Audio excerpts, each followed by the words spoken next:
mes chers élèves, comme on a déjà vu, toute alimentation non équilibrée, elle est à l'origine de l'apparition de maladies nutritionnelles appelées les carences alimentaires. Faqat ghidaiya. Un petit rappel de ce qu'on a déjà vu dans la dernière capsule. Voilà le Kwashiorkor, un enfant qui est atteint de la maladie de Kwashiorkor, qui est une maladie causée par un régime alimentaire, vous devez le savoir, pauvre en protéines, c'est-à-dire carence en protéines, carence en acides aminés qui sont indispensables pour la construction de nos organes. Il apparaît après le sevrage de l'enfant, يعني يظهر بعد فطام الطفل. Donc ça, on l'a déjà vu.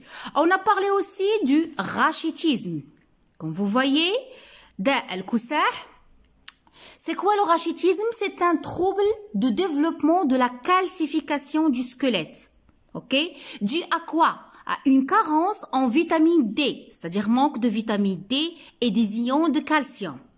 Ce manque de vitamine D, ce manque de calcium, ou bien les deux, il peut causer cette maladie de rachitisme.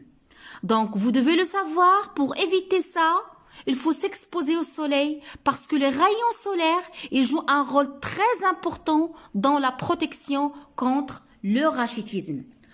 Autre maladie, autre carence qu'on a déjà vu, qu'on a déjà parlé la dernière fois, c'est la maladie du goitre. Marad at-tadarruq. Comme vous voyez, cette femme-là, elle souffre d'un gonflement au niveau de la thyroïde.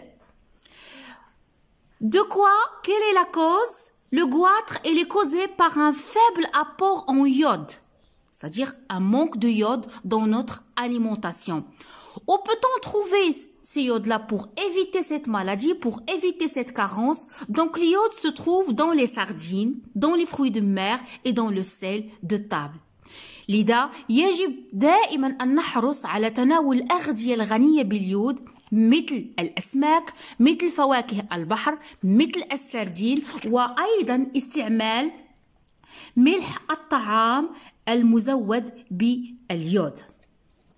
Une autre maladie, c'est le scorbut. Le scorbut, وما أسميه باللغة العربية داء الحفر أو الأسقربوت.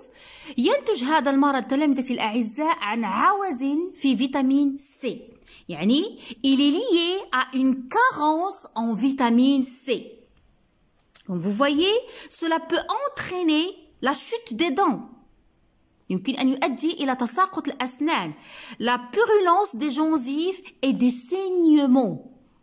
Et des saignements, retenez ça. يعني من بين أعراضه التهاب لثة الأسنان, نزيف الفم, تعرية الأسنان وسقوطها, وأيضا تأخر التئام الجروح.